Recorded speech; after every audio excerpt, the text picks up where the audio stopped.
Hello everyone and welcome back to Off the Shelf Reviews. This week it's Iain and Gary, your hosts, joined by the lovely Linda. And this week we are reviewing the 1980 classic comedy Airplane, the film that coined the phrase spoof. Absolutely. This was the first spoof movie. Yeah. And it spoofs, disaster movies at an The 70s disaster movies. But, this pretty much was, the birthplace of these directors as well. The Zucker brothers and Abrams, who later went on to make Hot Shots and... The Naked Gun. And the Naked Gun series, which are, fantastic films. And, kind of over the years after that, we kind of got the police academies... and then the scary movies, and then not another teen movies, and there are now so many spoof movies, but they're so watered down. They're not funny anymore. They're just you watch these actors and you watch their careers just die in these movies. They're trying to copy Airplane. They really are, and. Airplane still after it's 33 years old now, and it is still a really funny movie. It really is. So, Linda, why don't you tell us the story or the plot? The basic plot of Airplane is essentially it's a mix of a disaster movie and a romance. So you've got Elaine and Ted Stryker, and their kind of romance that they'd had from before. And obviously that was broken up, and then you've got the disaster movie element of the film, which is obviously people getting food poisoning or the crew getting food poisoning, so nobody's left to fly the plane, and then obviously apart from an inflatable man, the inflatable pilot, which is brilliant. And so it's a case of it's left down to Ted and Elaine to save the day. So it's kind of that mix. Quite a simple storyline, really. It copies the storyline to the black and white movie 0 Hour, but. The Zucker brothers just took that story and wanted to spoof everything else they'd seen in the cinema up to that point. The disaster film of the little girl on the plane who needs a heart transplant in the next 3 hours, but they can't land because there's too much fog. How's the weather? Not so good. We got some heavy stuff ahead of us. It might get rough again unless we can climb on top.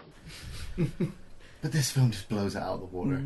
Well, that's, for me, the comedy from... Airplane really comes from the fact that all of the actors are so deadpan. Surely you can't be serious. I am serious.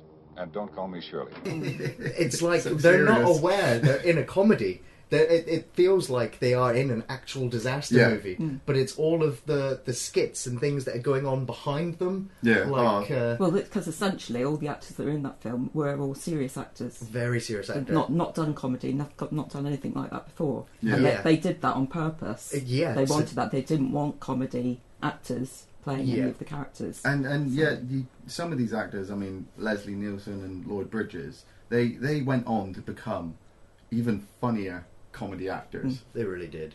The visual jokes in this film are just on the ball. You might miss them the first time round, but the second and third time round... That's like when we were watching last night, and it was the first time I'd actually picked up on the scene where the captain's reading the magazines on the shelf, and I'd never bothered to look at the labels. Whacking material. It's just like... And I've seen this film so many times, and yet I'd never noticed that before. And then he gets called to the white phone, and so he decides to walk and pick up the black phone. And the woman says over the phone, No, the white phone. This is Captain Over. One moment for your call from the Mayo Clinic. It's the same woman. And that's just one bit. I mean, this film carries on to have bestiality in it. It has paedophilia in it. You ever seen a grown man naked? It has drug use in it. Iain, some jokes. You ever been to a Turkish prison? You like movies about gladiators? It's got some brilliant actors in it. I mean, Robert Hayes and Julie Haggerty as Elaine and Ted Stryker. They do come off very straight-faced. They're in love, and Ted's had some problems in the war, and he can't put himself near a plane ever again, and then he's got to step aboard this plane and try and win his wife back. I love that scene where the stewardess Elaine, she's on the intercom and she's like, I hope everyone's having a really pleasant flight. There's no reason to become alarmed, and we hope you enjoy the rest of your flight. By the way, is there anyone on board who knows how to fly a plane?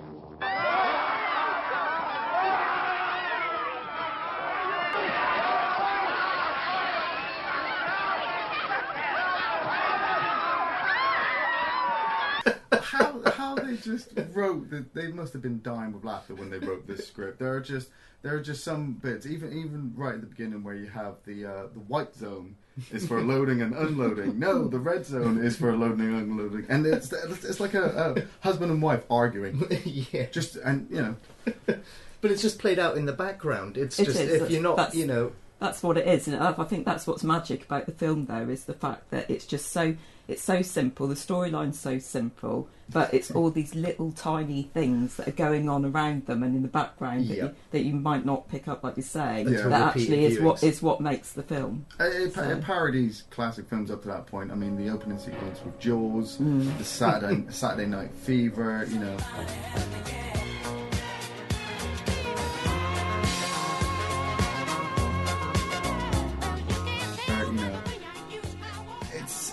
It's nice that films do that nowadays. You know, they take another film and they take the mick out of it, but it just doesn't work like Airplane did.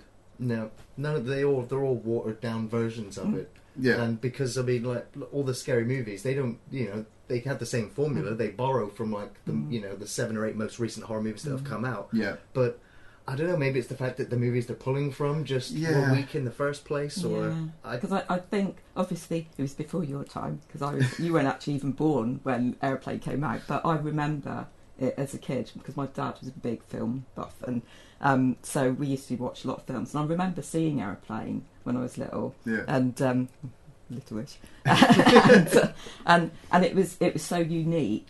But I was a big disaster movie fan. Yeah, I loved films like that. I loved The Towering Inferno. Absolutely, they're and stuff like that. Yeah. And it was something about disasters films in the 70s. Yeah, that were, you know, you watch them now and you just think kind of, oh god, you know. Yeah. But at the time it was like they're really still gripping. You didn't want to get on experiences. Yeah, exactly. And didn't want to go in a skyscraper that was that tall and things like that. And so, but there was a sense of, I don't know, something about the 70s and any 70s TV shows and everything like that. There's some, I don't know what it is. There's something about them that I think that's why Airplane's probably kind of successful as opposed to your scary movies and things like that now, is because it really does draw on the essential makeup of those films. Definitely, and I say it parodies them. Yeah, so but that's for me. Obviously, I wasn't born when the film came out, and so a lot of the TV shows and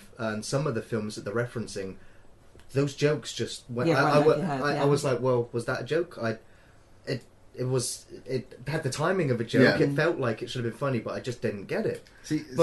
It's not a problem for Aeroplane though, because it is rife with all of those other practical jokes. And so even if you don't get the references, there's still a lot. There's still you're gonna laugh every couple of minutes. At that moment that I first realized Elaine had doubts about our relationship, and that, as much as anything else, led to my drinking problem. So. I love Kareem Abdul-Jabbar, the NBA player, the co-pilot. He was a basketball player, and he was their second choice because they wanted to get a baseball player in, and they couldn't get his timing schedule. So they get Kareem Abdul-Jabbar, big black NBA star. And his scenes are just so funny. There's this one scene where this little kid comes into the cockpit and he recognises him. He's like, "Oh, you're Kareem Abdul-Jabbar. You play for the NBA. You're really good." And you know, my dad says you're not so great. You play basketball for the Los Angeles Lakers. My name is Roger Murdoch. I'm an airline pilot. Listen, kid. I've been hearing that crap ever since I was at UCLA. I'm out there busting my buns every night. Tell your old man to drag Walton and Lanier up and down the court for 48 minutes. I have to say, actually, the kid actors in that film. The two of them that creep me out when he's like, I think you might like some coffee. Excuse me, I happened to be passing, and I thought you might like some coffee. Oh, that's very nice of you. Thank you.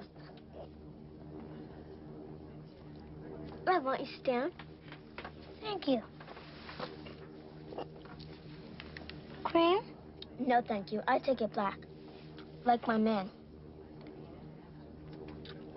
Like my men.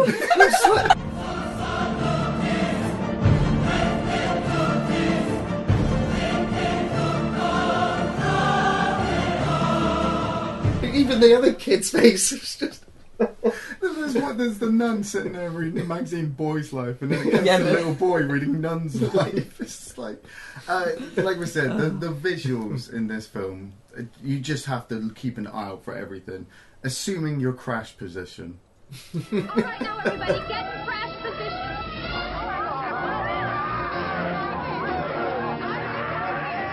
This film was a classic. It's an insane film. It's Kentucky Fried Movie. It really is. Yeah. Johnny, what can you make out of this? This? Well, I could make a cap, or a brooch, or pterodactyl. So, favourite scene? Yes, favourite scenes. There's quite a few favourite scenes, but I think one of mine, which is probably one of the ones that gets kind of shown quite a bit as well, is the bit where the air stewardess goes up to the little girl with the guitar and starts singing a song, and she whacks. There is only one sea, and it flows through you, and it flows through me. There is only one people. We are one and the same. We are all one spirit. I just think that's a brilliant scene. Because even the nurse is just oblivious. Totally, Mum's oblivious because she's getting into the tune and everything, and everyone's happy, and then there's this poor girl scrabbling around. Yeah, so that's my favourite. Favourite scene? Just the precursor to that, when she's asked the nun if she can borrow the guitar. Yeah. And she's like, oh, yes, of course. And she walks down the aisle. Just boom, boom, boom, boom, boom, boom. Surely you can't be serious. I'm dead serious, and stop calling me Shirley. Surely there must be something you can do. I'm doing everything I can. And stop calling me Shirley. My favourite scene, other than the flashbacks, is it's the dialogue. It's the moments when in the flashback, and she says, "Oh, HQ is called." Program from headquarters today. Headquarters? What is it? Well, it's a big building where generals meet, but that's not important right now. And it gets repeated again when they're in the cockpit, and she's talking to the doctor, and she's like, "Oh, we really need you in the cockpit." And he's like, "What's the cockpit?" There's been a little problem in the cockpit. The cockpit? What is it? It's the little room in the front of the plane where the pilots sit. But that's not important right now. But that's not important right now, yeah. Those are my favourite bits. It's just, creative writing. It's just really funny, and it hits the nail. Even if it's the third time you hear the joke, it's still funny. And, even though you've seen the film 10 times, it's still funny. There are so many favourite scenes in this film. Lloyd Bridges, for me, is just like I picked the wrong week to quit smoking. I took the wrong week quit smoking. It's like I took the wrong week to quit drinking. Pulls out a cigarette, quit drinking, sniffing glue. Picked the wrong week to quit sniffing glue.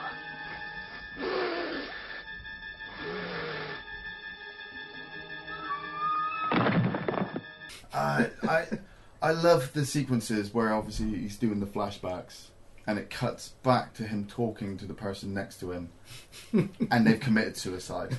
There's an old woman hanging from the luggage compartment. I don't know how she managed to get His planes are tiny. The guy blowing himself up, the guy committing harakiri. Probably start to bore you.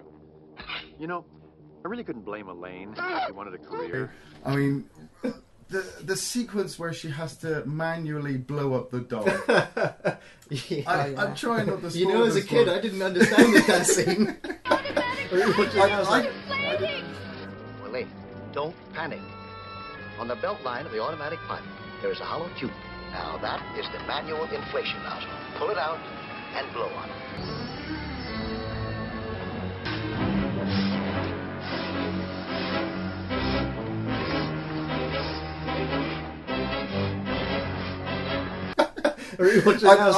I didn't understand the scene after where they're sat there smoking. I was like... But I personally, if you've never seen Airplane, you have to go back and revisit this film. It might make present-day films a lot more funnier. It will definitely... You'll enjoy Hot Shots and the Naked Gun trilogy more. Yeah. But yeah, if you have seen Airplane, go back and watch it again. It still lives up. Yeah.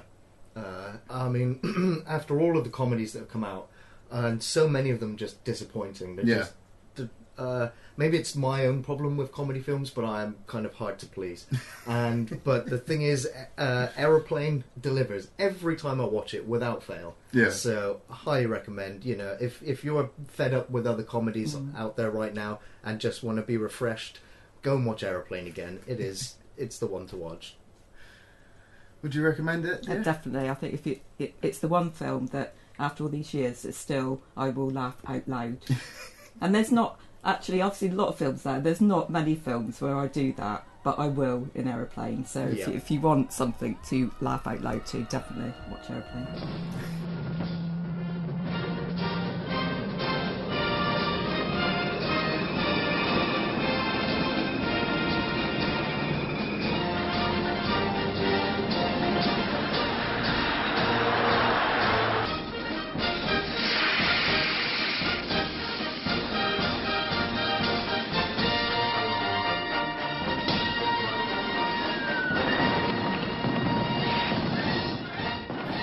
Thanks everyone for watching Off the Shelf Reviews. And